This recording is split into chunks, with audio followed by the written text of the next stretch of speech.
کیا, حضرت موسیٰ علیہ السلام نے جہاد نہیں کیا, تو اس پہلو میں ہمیں رہنمائی نہیں ملتی. اگر عیسیٰ علیہ السلام کی زندگی کو دیکھیں تو عیسیٰ علیہ السلام کی زندگی میں بھی ہمیں یہ چیز نظر آتی ہے کہ سب سے پہلی بات تو یہ ہے کہ حضرت عیسیٰ علیہ السلام نے شادی نہیں کی. ان کی جب شادی نہیں ہے تو اولاد بھی نہیں ہے.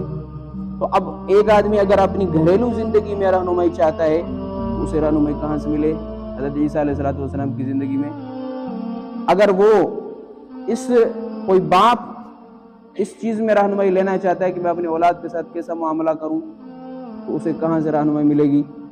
نہیں ملے گی.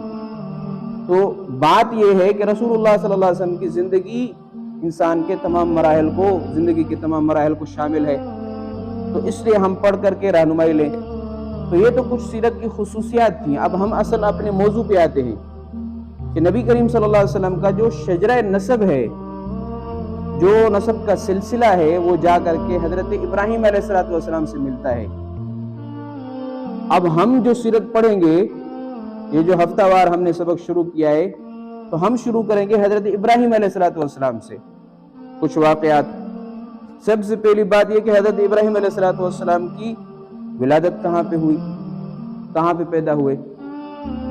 تو حضرت ابراہیم علیہ السلام پیدا ہوئے بابل, جو عراق کا پرانا نام ہے. بابل شہر جو عراق کا, ابھی اس کو عراق ہم بولتے ہیں, عراق ملک ہے, تو اس وقت میں اس کو بابل بولتے تھے.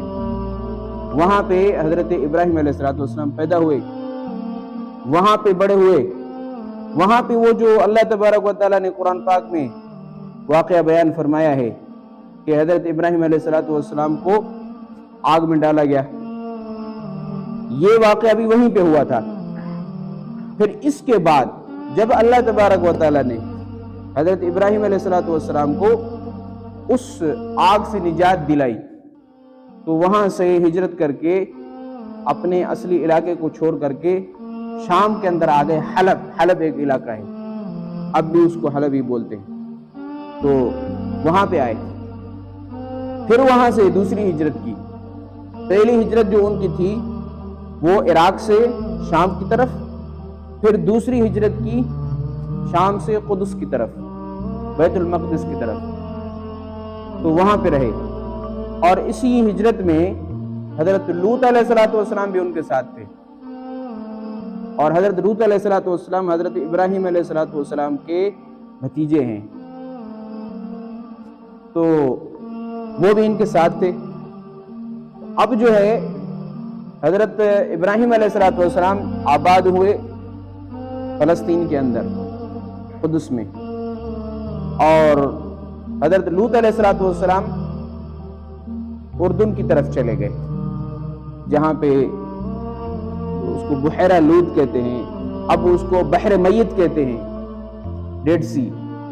تو بحر میت یہ اردن کے علاقے میں ہے, اور وہاں پہ اصل میں جو حضرت لوط علیہ السلام کی قوم پر عذاب آیا, اور اللہ تبارک و تعالیٰ نے زمین کو اٹھا کر کے پھر الٹا کر کے اس کو پھینکا, وہ سارے تباہ و برباد ہو گئے. تو وہاں پہ ایک جو ہے نا جھیل سی بن گئی, اور آج تک وہ موجود ہے.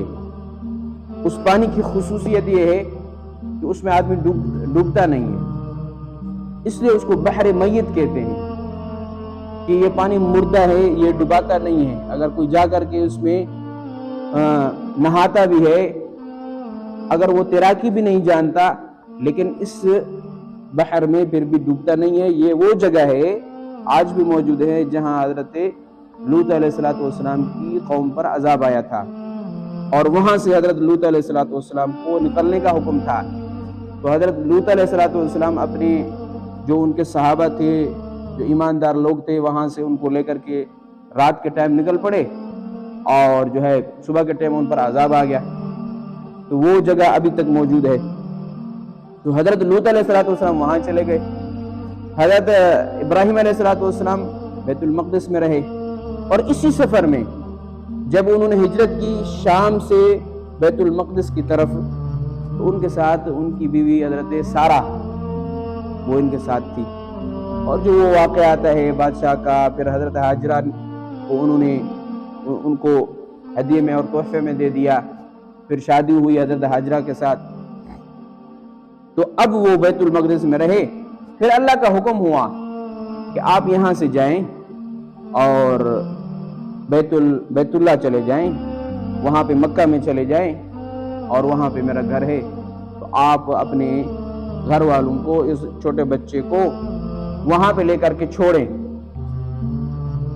میں آپ کو انشاءاللہ یہ جب سبق پورا ہوگا نا تو میں آپ کو موبائل پہ اس کا نقشہ دکھاؤں گا, تاکہ آپ کو صحیح طریقے سے سمجھ میں آ جائے کہ اصل علاقہ کون سا تھا, پھر ہجرت کہاں ہوئی, پھر وہاں سے کیسے فلسطین کی طرف آئے, پھر وہاں سے جو ہے وہ مکہ کی طرف حضرت ابراہیم علیہ السلام آئے. تو مکہ کی طرف حضرت ابراہیم علیہ السلام کے 3 سفر ہوئے ہیں, اور یہ پہلا سفر تھا. اور اس میں حکم یہ تھا کہ آپ اپنی بیوی کو اور حضرت اسماعیل علیہ السلام کو چھوڑ کر کے واپس آئیں, اور آپ کو بولنا نہیں ہے بس.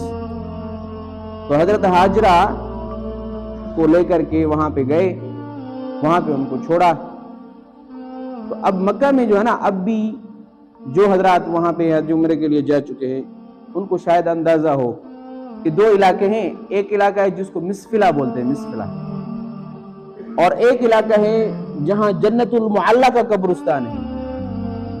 جنت المعلی جہاں پہ حضرت خدیجہ الکبریٰ بھی مدفون ہے. تو اب معلی کس کو بولیں, یعنی جو اوپر والی جگہ, جو اعلیٰ, کیونکہ اب بھی یعنی اتنی ترقی کے باوجود مکہ شہر کے اندر اگر آپ اندازہ لگائیں گے نا تو مکہ جو شہر ہے نا ابھی بھی اوپر نیچے ہے, پہاڑوں پر آباد ہے لوگ.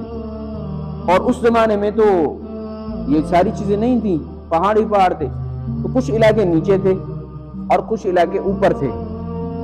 تو وہ جنت المعلی کا جو علاقہ تھا وہ اوپر تھا, اور ادھر مسفلہ والا جو علاقہ تھا وہ نیچے تھا.